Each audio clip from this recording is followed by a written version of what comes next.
Senseless হয়ে গেছেন কেন? মানে ব্লাড, আপনার যে ছবিতে সিনটা ছিল যে ব্লাড, ওইটা দেখেই সেন্সলেস। ও মাই গড! এই জন্য আসলে ফিল্মের আগে কিছু ডিসক্লেমার দেওয়া থাকে, ওইটা অনেককে আমরা পড়ি না। তবে হ্যাঁ, আমাদের ফিল্মে এমন এমন রিয়েলিস্টিক জিনিসপত্র আসলে বলা হয়েছে, দেখানো হয়েছে, যেটা আসলে আমাদের আশেপাশে ঘটছে। এবং আমার মনে হয় এই ব্যাপারগুলো thank you thank you thank you so much. খুবই মানে ভয়ানক করতে আগুনে পড়ে যাওয়াটা খুবই ভালো লাগছে, বাট ভয় লাগছে অনেক। অনেক অনেক ধন্যবাদ। আপনারা কষ্ট বোঝা যায় আমি কষ্ট করেছি, কষ্ট এখন ভুলে গেছি। এখন হচ্ছে গিয়ে অডিয়েন্সের কষ্ট করে হলে যেতে হবে, এবং অডিয়েন্সই যখন আসলে উইমেন সেন্ট্রিক কাজগুলোকে সাপোর্ট করবে, তখনই দেখা যাবে ইন্ডাস্ট্রিতে এক ধরনের চেঞ্জ এসছে। এবং আমরা যে সবসময় কথা বলেই যাই যে না, নারী পুরুষ সমান সমান সমান সমান, এটা শুধু বলে গেলেই হবে না, এটা প্রমাণও করতে হয়, এবং প্রমাণ করার জন্য ওই স্টেপগুলো আসলে নিজেরই নিতে হয়। তো সেই জায়গা থেকে দায়িত্বটা আমাদের মধ্যেও আসলে থেকে যায়।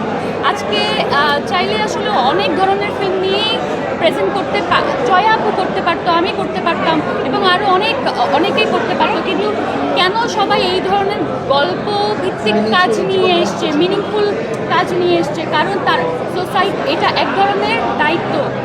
আর শিল্পীর প্রতিবাদের মাধ্যম হচ্ছে সিনেমা কিংবা সিনেম্যাটিক কন্টেন্ট, এবং সেটার অনেক পাওয়ার আছে।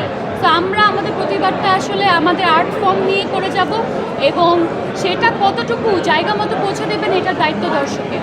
আপু, প্রিয় মালতীর হচ্ছে মালতী সুশীল টাকাটা পেয়েছিল? আপনার কি মনে হয়, পেয়েছে? মনে তো হয়। পাওয়া উচিত, উচিত। তাহলে আপনারাই আসলে ভালো বলতে পারেন।